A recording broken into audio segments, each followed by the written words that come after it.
मनुष्य आशा में जीता है।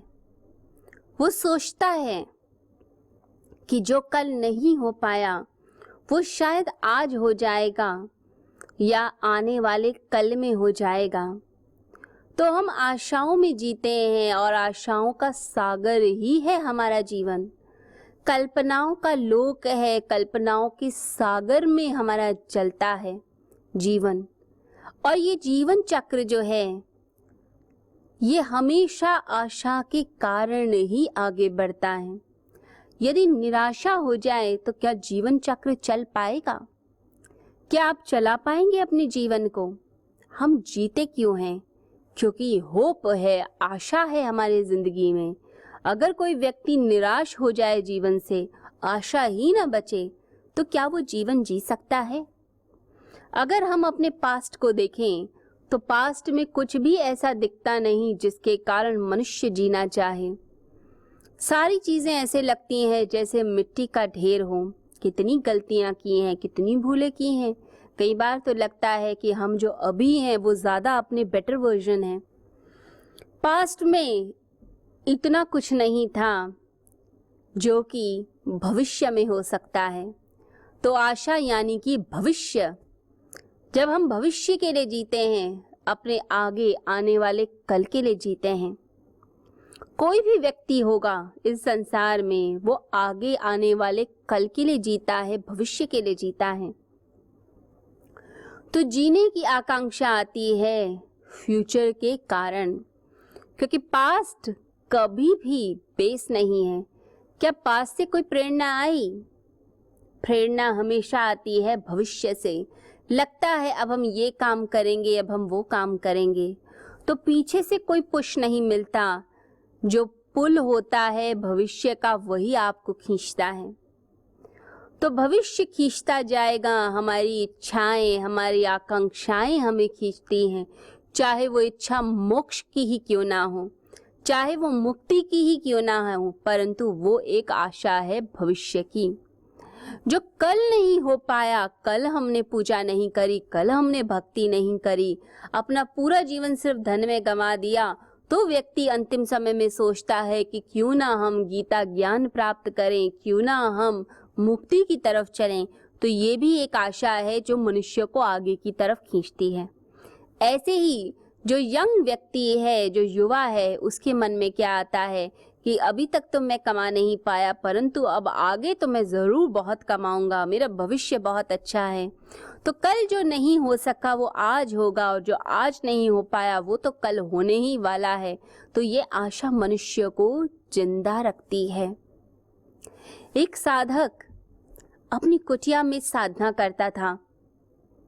उसके मन में आया, चलो आज सेवा का काम करता हूँ, आज पूरा दिन सेवा में बिताऊंगा, लोगों के पास जाकर उनके दुख दूर करूंगा। तो वो सेवा करने चल पड़ा। ज्यादातर समय उसका भगवान के चिंतन में बीतता, भगवान के ध्यान में बीतता था। तो सोचा आज तो मैं सेवा में अपना समय निकालूंगा। तो सेवा के लिए वो चल पड़ा।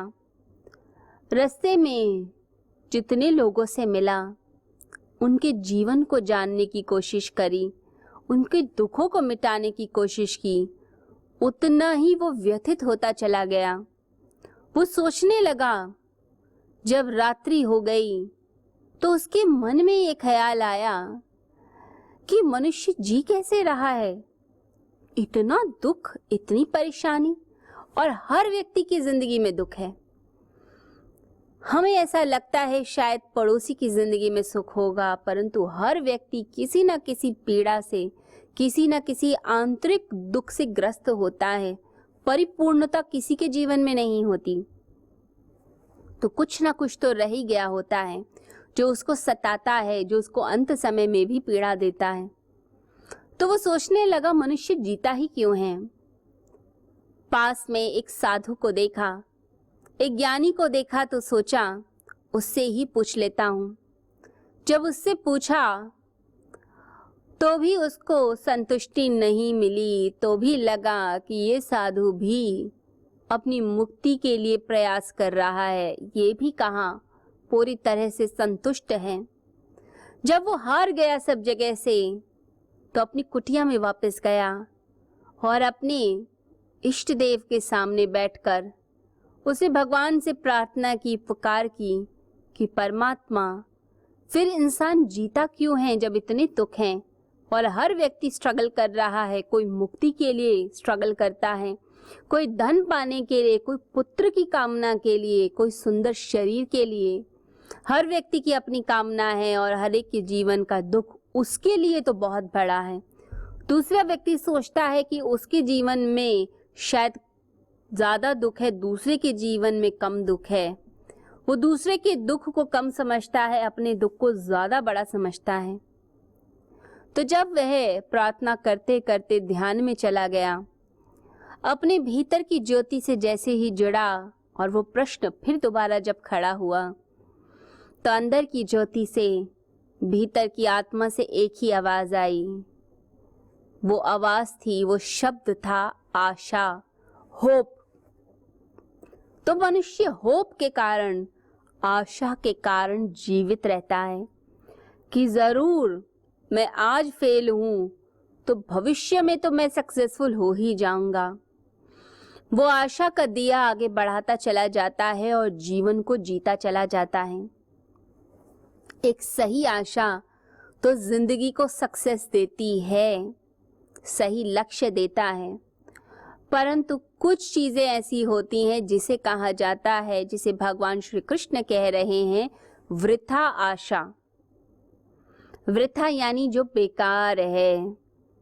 हमारी ये जो अलग अलग तरह की इच्छाएं हैं, इतने एम्बिशंस है हमारे, इतनी महत्वाकांक्षाएं, तरह तरह की चीज़ों को चखना, चीज़ों को पाना, चीज़ों के पीछे भागना, ये जो पागलपन है मन का, इसके बारे में भगवान कहते हैं ये वृथा है। इतनी वृथा आशाओं, चाहतों और इच्छाओं के साथ जो मनुष्य जीता है वो फेलियर को ही अपने गले लगाता है।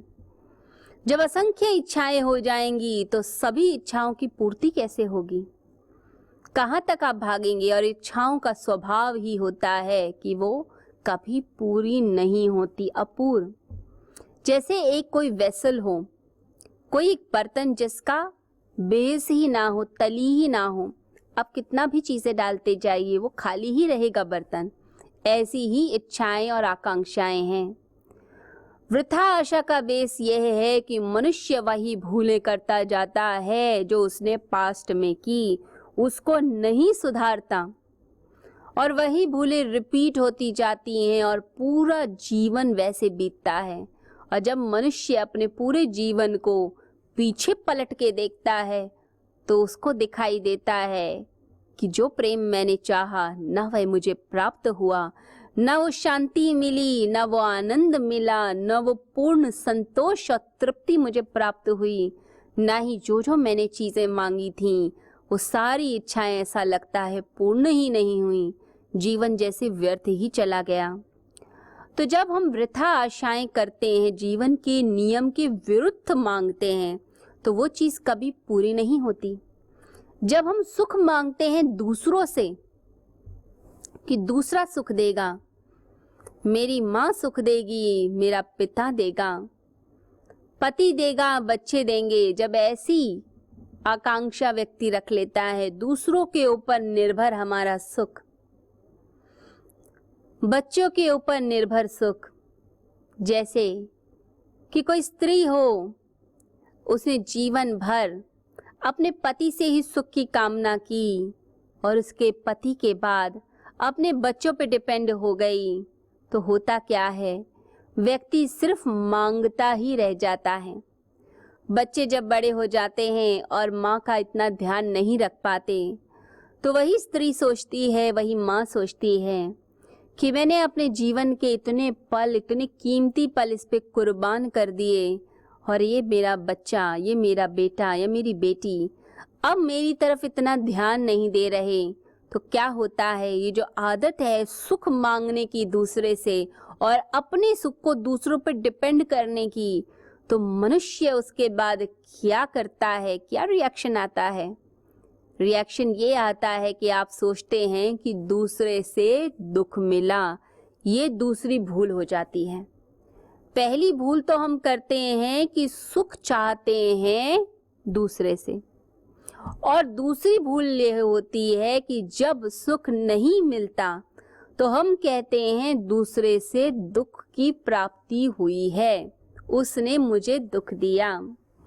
जब हम अपने मित्रों से सुख चाहते हैं और मित्र ने समय पर मदद नहीं की तो क्या मिलता है? वो लगता है दुख मिल गया। हमने सुख चाहा था और मिला क्या? दुख। ये मनुष्य सोचता है। जब जब हम बाहर की चीज़ों पर, बाहर की वस्तुओं पर हम निर्भर करेंगे कि हमारी जो धन है वो हमें सुख देगा, हमारे बच्चे देंगे, हमारी पत्नी दे देगी, तो ये सब चीज़ें, ये समझ लीजिए, अनित्य हैं, नश्वर हैं, ये समाप्त होने वाली हैं। जो अनित्य है, नित्य नहीं, वो कभी भी परमानेंट हैप्पीनेस नहीं दे सकती। नवजीवन साधना। क्या नकारात्मक विचारों को मन में आने ही न दें? ये हमारे वश में है? क्या तनाव की जड़ें मन में उपजेंगी ही नहीं?